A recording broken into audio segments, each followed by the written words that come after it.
Alright, welcome back, guys. We are into the last two sections of the course. We're going to cover 9A and 9B, okay? So we'll do about half of 9A in this video. So 9A and 9B are basically kind of an introduction to functions, okay? So functions are what you would study if you took college algebra. You would study functions in more detail than what we will. We're just going to get a very cursory look into this idea or this concept of a function, which is very fundamental in mathematics. Okay, so let's look at a definition or an explanation of what a function is. A function describes how a dependent variable changes with respect to one or more independent variables. Okay, so think about, when we were talking about correlation and causation, and you had two different data values, or we were looking at two different variables, and are those variables correlated? Okay, so this is sort of along those same lines. So when there are only two variables, they are often summarized as an ordered pair with the independent variable written first. Okay, so that idea of an ordered pair we looked at when we were discussing scatter plots. So here's an example of an ordered pair. Okay, although there's not actual numbers in here. So typically this variable x is what we use to represent our independent variable. And then y is typically used to represent the dependent variable. Okay, I'm going to write this down.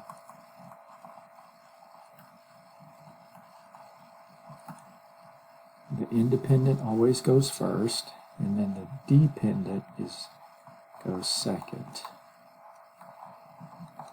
Okay. And so one way you could look at this is that the value of y depends on the value of x. Okay. They refer to the value of x as independent, meaning you could choose a value of x, and then the value of y will depend on that choice of x. Okay. So yeah, like I said, x is typically used to denote the independent variable, and then y is typically used to denote the dependent variable. Now, let's look at this in function notation. So in some books you'll see it written like this: y of x. Okay? And so what this means is the value of y depends on whatever the value of x is. But most math books will use this notation. They'll use an f for function. Okay? And they'll write it this way: y is equal to this function of x. Okay? So when it's written like this, typically this denotes that f here is some sort of an expression, and you have a specific value of x, and when you plug that value of x into an expression, that's how you obtain your corresponding value of y. Okay? So again, y would depend on x. Or you can say that y is a function of x. It just means that y depends on x. Okay? All right, so let's look at some examples here.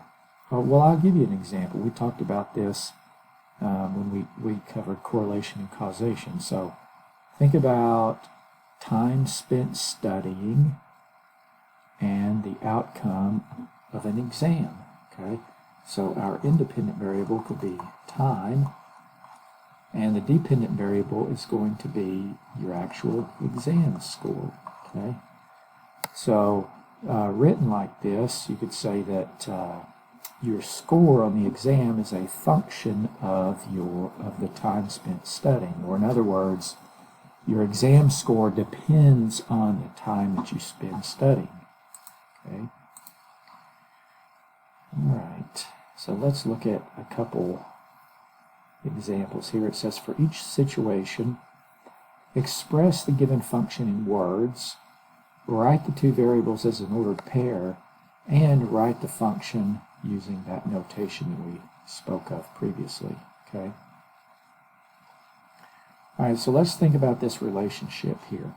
It says you are riding in a hot air balloon. Well, I don't know if any of you guys have gone up in a hot air balloon, but as the balloon rises, the surrounding atmospheric pressure decreases, and that's what causes your ears to pop. Okay, so as you increase in altitude, the pressure decreases. That's why, people that climb some of the tallest mountains in the world, like Mount Everest, for example, they have to carry tanks of oxygen with them because there's less pressure up there, and consequently there's less oxygen available. Okay, so what we're going to do here is we're going to let capital A represent our variable altitude, and we're going to let capital P represent our variable pressure. Now we need to figure out the relationship here, which is the independent variable and which is the dependent variable. Okay, so think about it this way. Does pressure depend on altitude? Or in other words, does the pressure, surrounding atmospheric pressure, does that depend on the height, okay, above the surface of the earth, or is it the other way around? Does the altitude or the height above the surface of the earth depend on pressure? And it's actually the pressure depends on the altitude, okay? Or in other words, if you can tell me the altitude, I can tell you the atmospheric pressure, okay? Because the atmospheric pressure will depend on the altitude. All right, so if I write this, I'll do this. Pressure depends on the altitude, okay? And so if I express this relationship between these two variables as an ordered pair, my independent variable will go first. So A, or altitude, okay, and my dependent variable is pressure. Pressure depends on altitude, okay. All right, so that's my ordered pair. If I wanted to just write it using those variables, it would be A, comma, and then capital P, okay? And to put it in words, I'll say that pressure depends,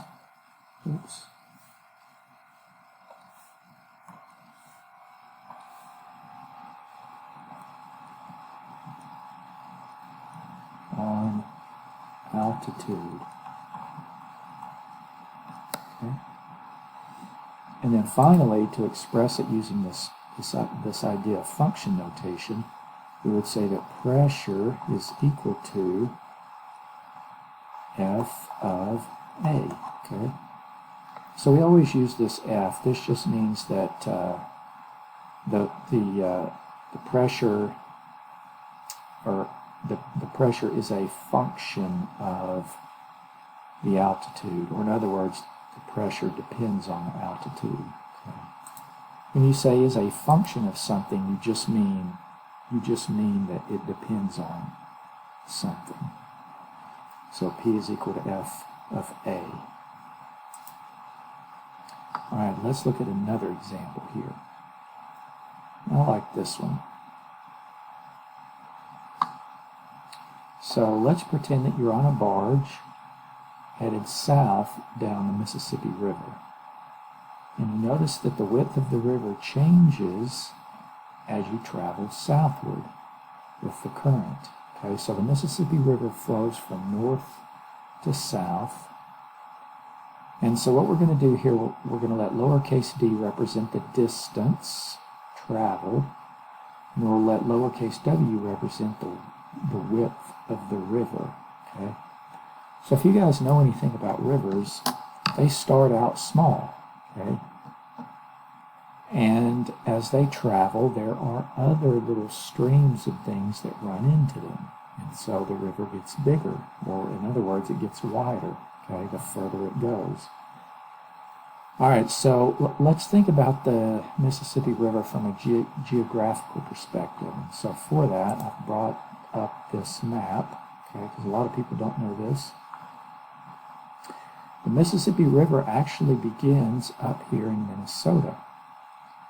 Okay, this is what you would refer to as the headwaters of the Mississippi River.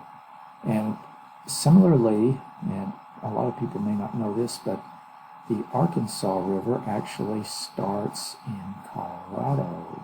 Okay, starts right up here in the Colorado, in the Rocky Mountains.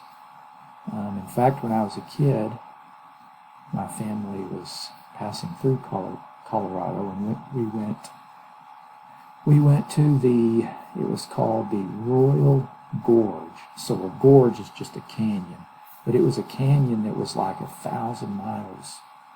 Or no, not 1,000 miles, I'm sorry, 1,000 feet deep. So think about the height of Pinnacle.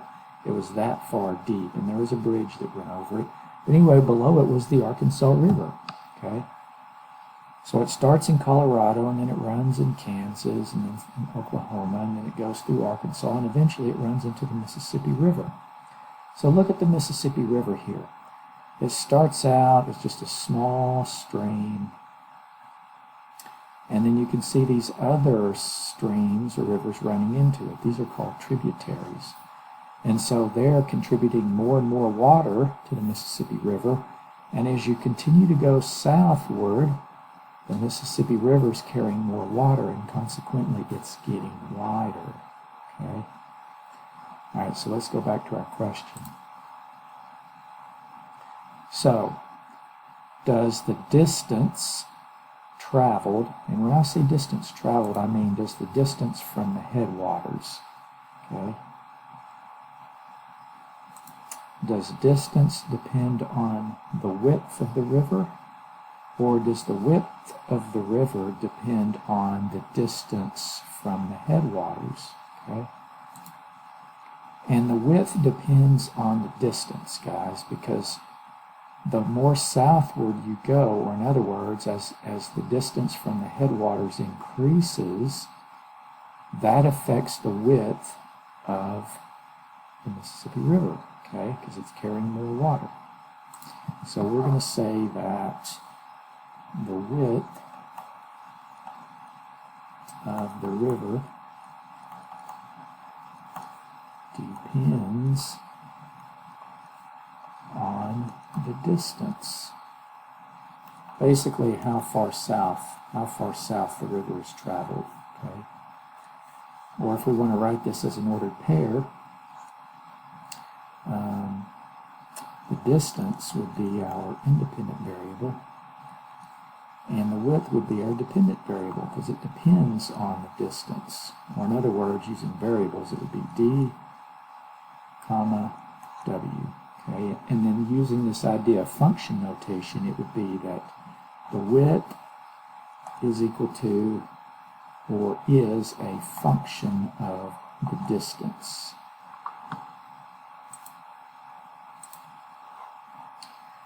All right.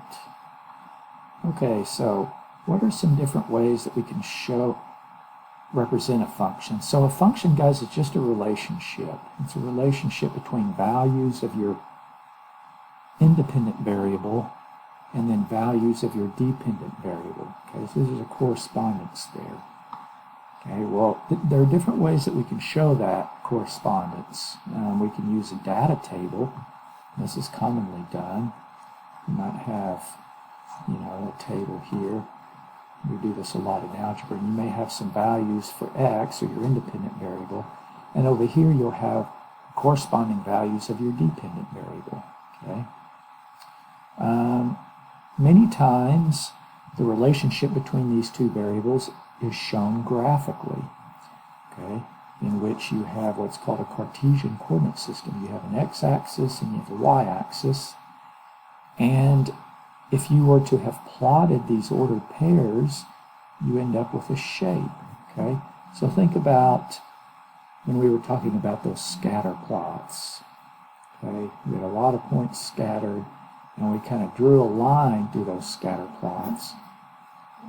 Well, depending on what the function is, it may have different shapes, so it could look something like this, okay? And this just shows that as the values of x, or the independent variable, increase, the values of y, or the dependent variable, increase as well, and that's why this is going uphill, okay? So a graph can show the relationship between these two variables. And then finally, and probably most commonly in an algebra course anyway, we use an equation or expression to represent that relationship. So an example would be y is equal to 2x plus 1, okay?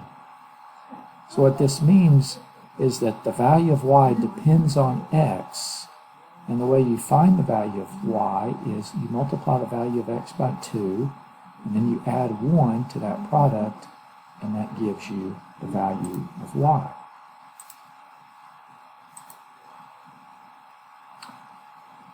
Okay. Hold on just a second, guys. There's some colleagues talking down the hall.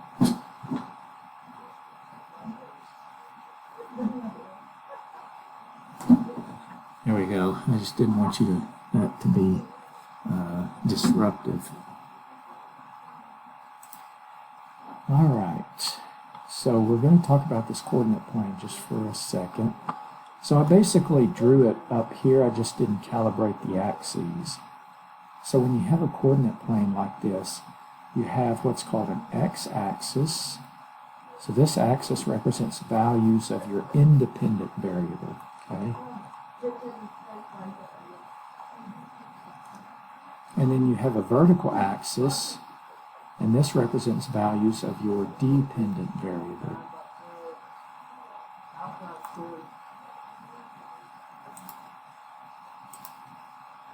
And then typically in algebra, when we graph a function, or when we're learning to graph a function, we plot a bunch of ordered pairs, okay? And so once you've plotted several ordered pairs, then you just kind of connect them with a smooth curve or a smooth line or whatever, and that'll give you the shape. And let's get a little bit of practice plotting ordered pairs, okay? So here I have my Cartesian coordinate system, and I've got 3 ordered pairs. And the first ordered pair is 5, 3. So that means a value of 5 for x and a value of 3 for y, okay? So the way you do this, guys, is you can start down right here in the middle. This is called the origin, by the way. And you can look at these values for x and y as sort of your the coordinates or the directions on where to go. So the value for your x coordinate will tell you where to go horizontally. If it's a positive 5, then you're going to move to the right 5 places. And then since the y coordinate is a positive 3, you're going to move up 3, and when you get to your final destination, that's where you're going to plot your point. Okay? So 5, 3. And then we'll do the same thing for the next one. X is negative 4, so I start at the origin, and I move to the left 4 in this case. And then the y is positive 1, so I move up 1. And this is my final destination here. So negative 4, 1. And then finally, 2, negative 2, so I'll start at the origin. I'll go to the right 2, but now I'm actually going to go down 2 for y, and this puts me at my final resting place. 2, negative 2, okay. Now this looks more like a scatter plot, doesn't it? But you know, if you were in an algebra class and you were trying to graph a function, you would be plotting several ordered pairs, but they would be making a very discernible shape. All right. Let's see.